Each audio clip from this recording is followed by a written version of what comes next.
जय श्री कृष्ण। आप सभी अमल की एकादशी का रसपान कर रहे हैं। युधिष्ठिर ने कहा, श्री कृष्ण, मैंने विजया एकादशी का महात्म जो महान फल देने वाला है उसे सुन लिया है। अब फागुन के शुक्ल पक्ष की एकादशी का नाम और महात्म बताने की कृपा कीजिए। भगवान श्री कृष्ण बोले, महाभाग धर्मनंदन, सुनो, तुम्हें इस समय वो प्रसंग सुनाता हूँ जिसे राजा मदांता के पूछने पर महात्मा वशिष्ठ जी ने कहा था। फागुन शुक्ल पक्ष की एकादशी का नाम अमलकी है। इसका पवित्र व्रत विष्णु लोक की प्राप्ति कराने वाला है। मदांता ने पूछा, द्विजश्रेष्ठ, यह अमलकी एकादशी कैसे उत्पन्न हुई, मुझे बताइए। वशिष्ठ जी ने कहा, महाभाग्य, सुनो, पृथ्वी पर अमलकी की उत्पत्ति किस प्रकार हुई यह बताता हूँ। अमलकी की महान वृक्ष है जो पापों का नाश करने वाला है। भगवान विष्णु के थूकने पर उनके मुख से चंद्रमा के समान कांतिमान एक बिंदु प्रकट हुआ। वह बिंदु पृथ्वी पर गिरा। उसी से अमलकी यानी आंवले का महान वृक्ष उत्पन्न हुआ। यह सभी वृक्षों का आदिभूत कहलाता है। इसी समय समस्त प्रजा की सृष्टि करने के लिए भगवान ने ब्रह्मा जी को उत्पन्न किया। उन्हीं से इन प्रजाओं की सृष्टि हुई। देवता, दानव, गंधर्व, यक्ष, राक्षस, नाग तथा निर्मल अंतकरण वाले महर्षियों को भी ब्रह्मा जी ने जन्म दिया। उनमें से देवता और ऋषि उस स्थान पर आए जहाँ पर की अमलकी विष्णु भगवान प्रिय का वृक्ष था। महाभाग, उसे देखकर देवताओं को बड़ा विस्मय हुआ। वे एक दूसरे पर दृष्टिपात करते हुए उत्कंठापूर्वक उस वृक्ष की ओर देखने लगे और खड़े खड़े होकर सोचने लगे कि आदि वृक्ष तो पूर्व कल्प की ही भांति है, जो सबके सब हमारे परिचित हैं, किंतु इस वृक्ष को हम नहीं जानते। उन्हें इस प्रकार चिंता करते देख आकाशवाणी हुई। महर्षियों ने कहा, हे सर्वश्रेष्ठ, अमलकी का वृक्ष है जो विष्णु को प्रिय है। इसके स्मरण मात्र से गौदान का फल प्राप्त होता है। स्पर्श करने से इसे दूना फल और फल भक्षण करने से तिगुना फल की प्राप्ति होती है। इसलिए सदा प्रयत्न कर कर अमलकी का सेवन करना चाहिए। यह सब पापों को हरने वाला और वैष्णव वृक्ष बताया गया है। इसके मूल में विष्णु, उसके ऊपर ब्रह्मा, कसकंद में परमेश्वर भगवान रुद्र और शाखाओं में मुनि और टहनियों में देवता, पत्तों में वसु, फूलों में मृदरंग तथा फलों में समस्त प्रजापति वास करते हैं। अमलकी की सर्वदेवमयी बताई गई है, अतः विष्णु भक्त पुरुषों के लिए यह परम पूज्य है। ऋषि बोले, अव्यक्त स्वरूप से बोलने वाले महापुरुष, हम लोग आपको क्या समझे? आप कौन हैं? देवता हैं या कोई और? हमें ठीक ठीक बताइए। आकाशवाणी हुई, जो संपूर्ण भूतों के कर्ता और समस्त भुवनों को सृष्टा है, जिन्हें विद्वान पुरुष की कठिनता से देख पाते हैं, वही सनातन विष्णु मैं ही हूँ।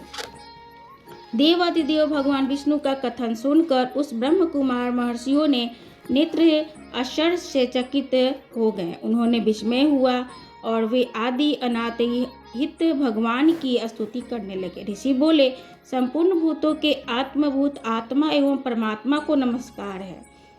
अपनी महिमा से कभी च्युत न होने वाली अच्युत को नित्य प्रणाम है। अंतर्हित परमेश्वर को बारंबार प्रणाम है। दामोदर कवि सर्वज्ञ यज्ञेश्वर को नमस्कार है। मायापते, आपको प्रणाम है। आप विश्व के स्वामी हैं, आपको नमस्कार है।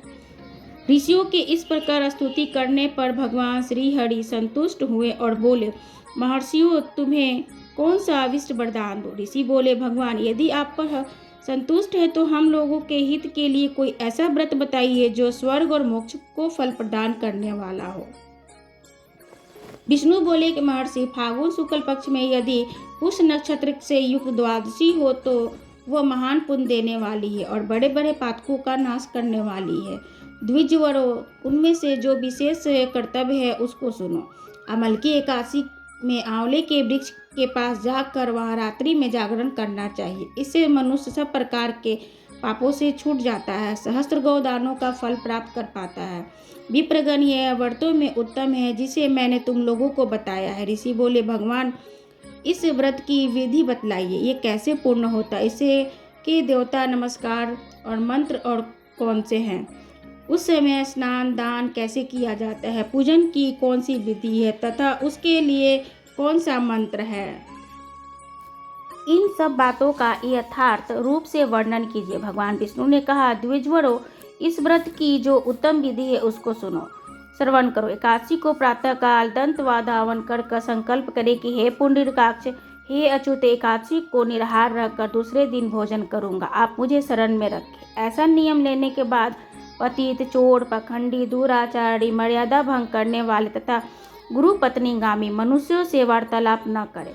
अपने मन को बस में रखते हुए नदी में, पोखर में, कुएं पर अथवा घर में ही रहकर स्नान करें। स्नान से पहले शरीर में मिट्टी लगाएं। मृत्तिका लगाने पे मंत्र बोले, अश्वकांते रथकांते विष्णुकांते वसुंधरे मृत्यु के हर में पापम जन्म कोटि सम वर्जित। इस तरीके से तुम्हारे ऊपर अश्व और रथ चला करते हैं तथा वामन अवतार के समय भगवान विष्णु ने भी तुम्हें अपने पैरों से नापा था। मृत्तिका, मैंने करोड़ों जन्मों से जो पाप किए हैं, मेरे उन सब पापों को हर लो।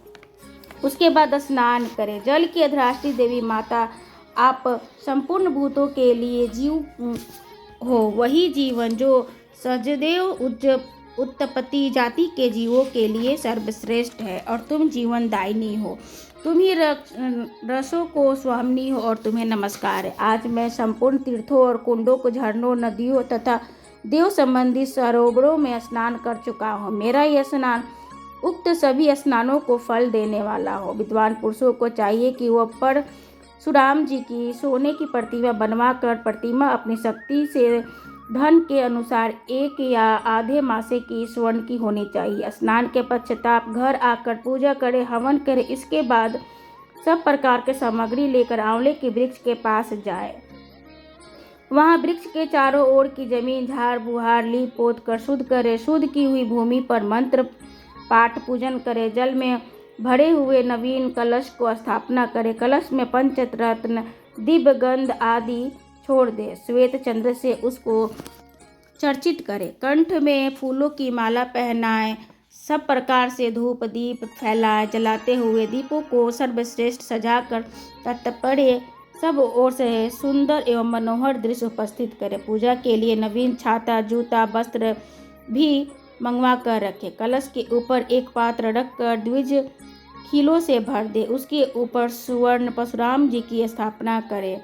उसके बाद विशोकाय नमः कहकर उन्हें चरणों की ओर, विश्वरूपणी से दोनों घुटनों की ओर, उग्राय नमः से जांघों की, दामोदराय नमः से कटी भाग की, पद्मनाय नमः से उदर की, श्री वत्सधारिणी नमः से वक्षस्थल की, चक्रने नमः से बाईं दाहिने की और गर्दने नमः से दाहिने बाएं की, वैकुंठ नमः से कंठ की, यज्ञ मुखाय नमः से मुख्य की और विशोक निधि नमः से नासिका की, वासुदेवाय नमः से नेत्रों की, वामनाय नमः से विधि से पालन सुलभ होता है। समस्त योगों की अपेक्षा ही अधिक फल मिलता है, इसमें तनिक भी संदेह नहीं है। यह व्रत सब पापों को हरने वाला सब व्रतों में उत्तम है, जिसका मैंने तुमसे पूरा वर्णन किया है। वशिष्ठ जी कहते हैं, महाराज, इतना कहकर देवऋषि से भगवान विष्णु वहीं अंतर ध्यान हो गए। तत्पश्चात उन समस्त महर्षियों ने उस उत्तम व्रत का